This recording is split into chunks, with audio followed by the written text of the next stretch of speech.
A lot of times, some of these things happen, and it's just uncomfortable to see.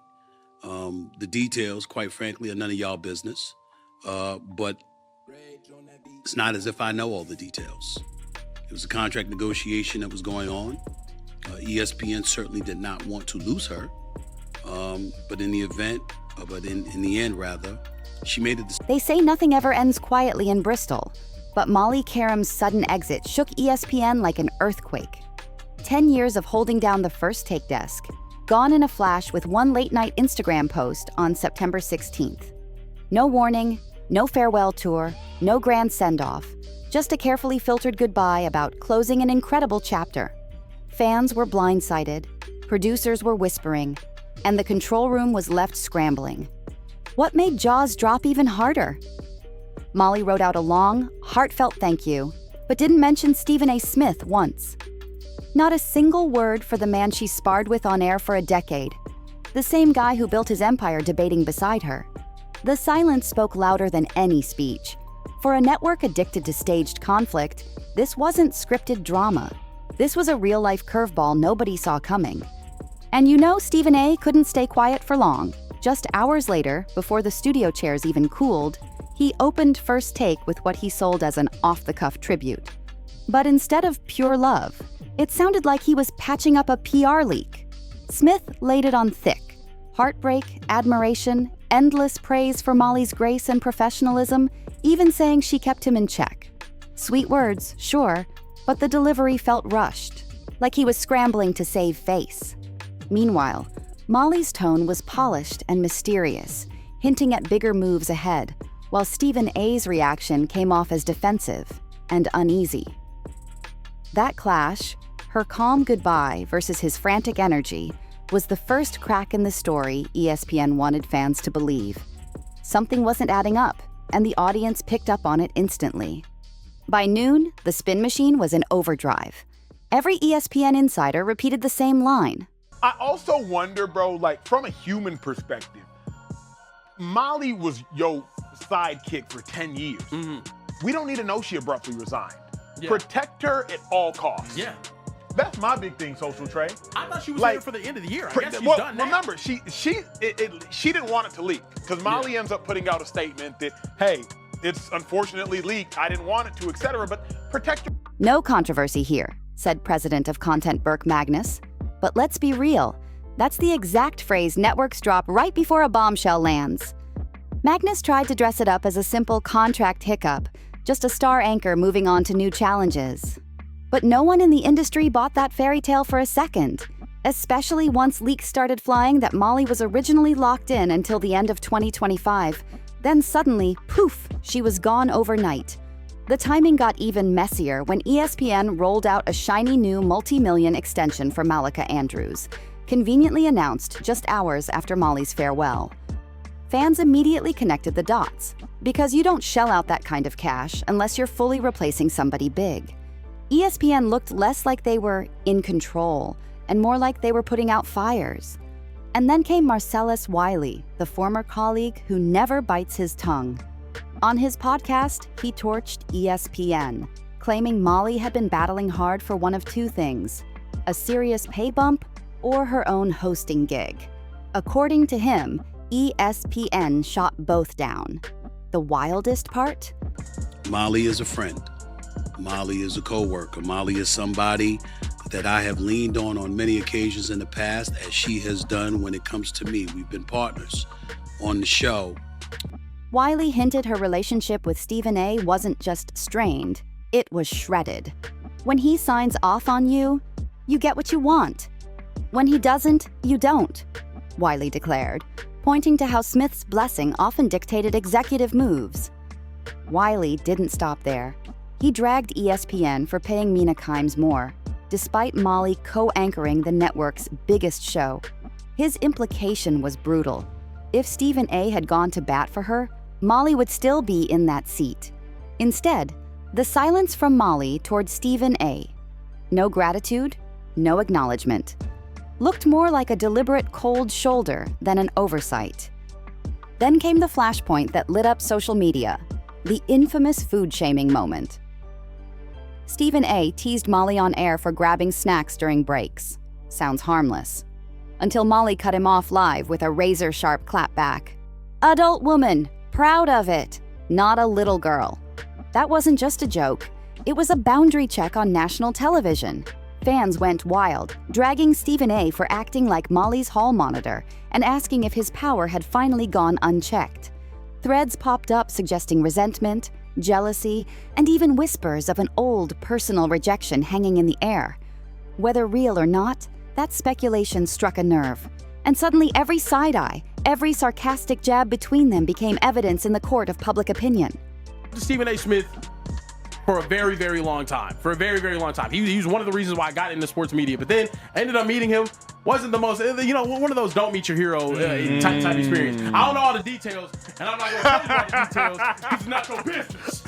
But I'm gonna be honest, it was an uncomfortable situation, and now watching him, get older, trying to go into the digital space, it can. That so-called food shaming wasn't just some throwaway spat. It cracked open a much bigger iceberg. It pulled focus on the way Stephen A. has clashed with women on air for years. Think back to Monica McNutt checking him live, calling out how he only jumped on the WNBA wave after Caitlin Clark blew up. The cameras caught Molly's face, pure disbelief. The air in the studio went from tense to downright freezing, and suddenly Molly was stuck refereeing a conversation that wasn't just about sports, but about who actually gets a voice at ESPN's biggest table. This was way past contracts. This was a culture problem. And the whispers behind the curtain weren't quiet.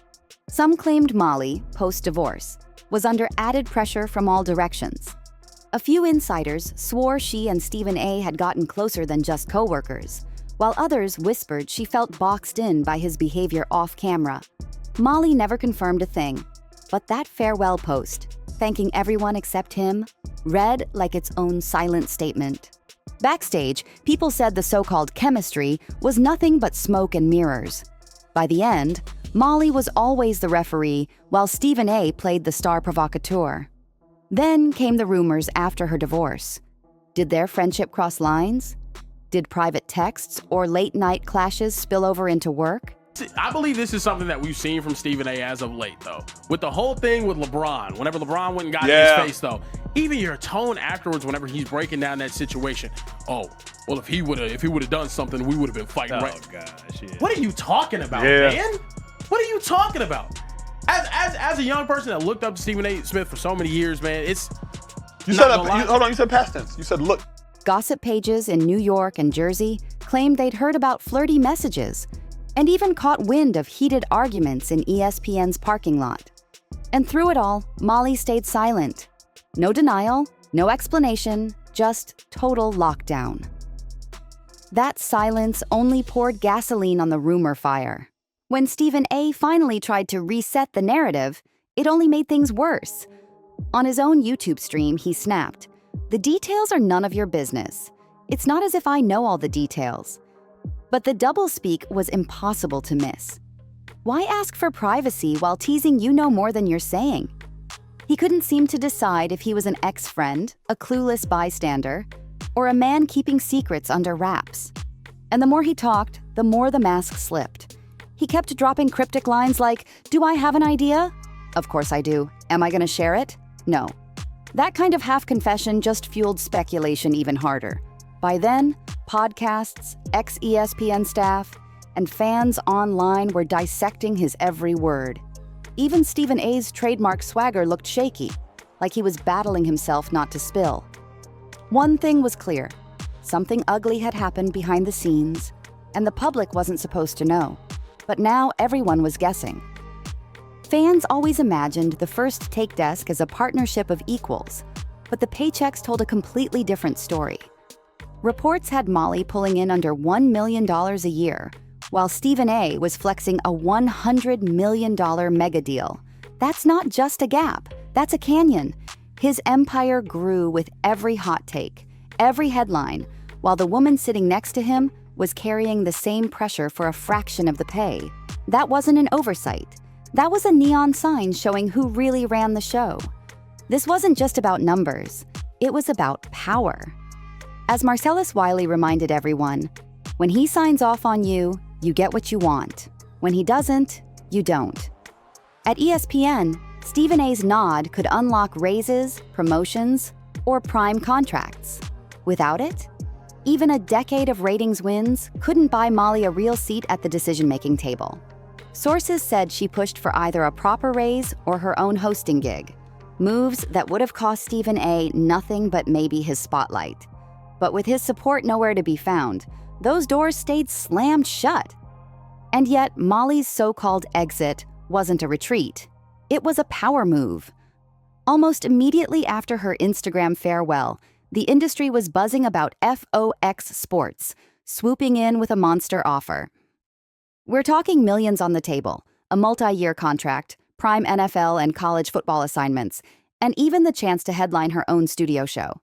ESPN may have balked, but FOX wasted zero time rolling out the red carpet. The irony was brutal. While ESPN bosses pinched pennies and protected Stephen A's kingdom, rival networks saw Molly's true value. She wasn't the sidekick anymore. She was the main event. Suddenly, the same woman who'd been underpaid and boxed in was being courted like a star free agent. That's the real calculus here. Molly didn't leave sports TV. She broke free from Stephen A's shadow and ESPN's pecking order.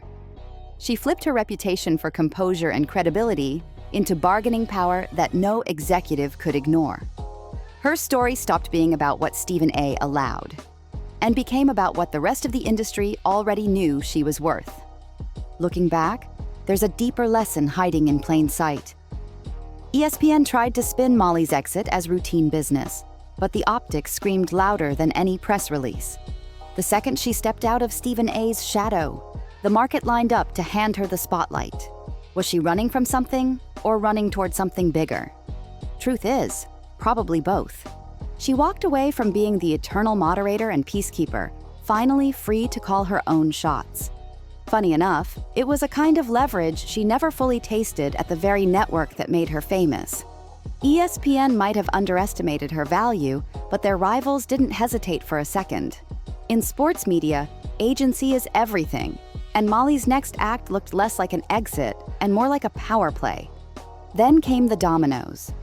Days after her farewell, ESPN inked a fat extension for Malika Andrews, sparking speculation that she'd slide into the first take seat Molly left behind.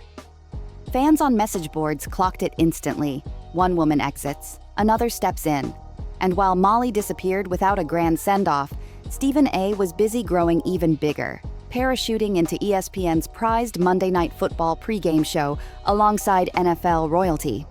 The optics were brutal. Molly vanished quietly, while Smith's empire sprawled across more airwaves than ever. The chessboard was clear. This wasn't just a contract shuffle. It looked like a takeover. One host leaves the stage and the other swallows it whole. But here's where it got even messier, because whispers started to spread. Social media sleuths and industry insiders began hinting that ESPN might be sitting on a bombshell. Think Skip Bayless saga levels of drama, NDAs, hush-hush settlements, and allegations locked behind closed doors. To be clear, no lawsuits have landed, and nobody has gone on record accusing Stephen A of anything criminal. Still, the familiar pattern had people online connecting dots and lighting up forums. The twist? Stephen A himself addressed it head-on, flat out denying any wrongdoing and insisting he had nothing to fear. But if everything was so clean, why even bring it up? That preemptive defense only made the whispers louder, leaving fans to wonder if there was more beneath the surface than ESPN wanted anyone to know. If Molly ever chose to air out what she really faced at ESPN, Stephen A's preemptive denials suddenly make a lot more sense. Because let's be real, if there's nothing there, why go so far out of your way to say so? Fans and insiders read it the same way. A man trying to get ahead of the questions before they exploded. In this game, nothing makes a rumor look realer than a desperate attempt to kill it live on camera. Meanwhile, ESPN's higher-ups clung to the same tired script. Burke Magnus repeated over and over, "There's no controversy here. There's no shoe about to drop." It sounded neat on paper, but only if you ignored the leaks, the whispers, and the mounting awkward moments playing out on air. Every new detail only made their polished talking points sound more like cover-ups than clarifications. And then came the silence, the loudest silence of all. Molly ducked every reporter, refused every interview, and let her carefully staged Instagram farewell do the talking.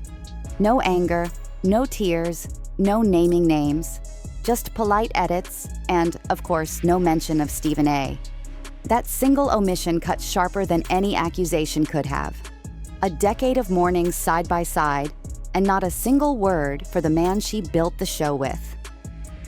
To viewers, it was chilling and intentional. The picture forming wasn't about what was said, but what wasn't. Behind the scenes, insiders described meltdowns and hushed arguments, while in front of the camera, Stephen A. was busy performing sadness, half tribute, half threat. His words still linger. The details are none of your business. It's not as if I know all the details, a strange cocktail of denial and warning. It sounded less like closure and more like a reminder that he was still watching her next move. That's what makes this story different. Molly wasn't just another name leaving ESPN. She was the peacekeeper who kept their most explosive set from blowing apart every morning. And when she finally walked away, she didn't just leave the studio. She left behind a brand, a decade of tension, and a trail of questions nobody at ESPN seems eager to answer. Did she leave for the paycheck? For her peace of mind? Or because the shadow she worked under became too heavy to survive? Nobody knows for sure, but the silence is screaming. This is ESPN's classic playbook.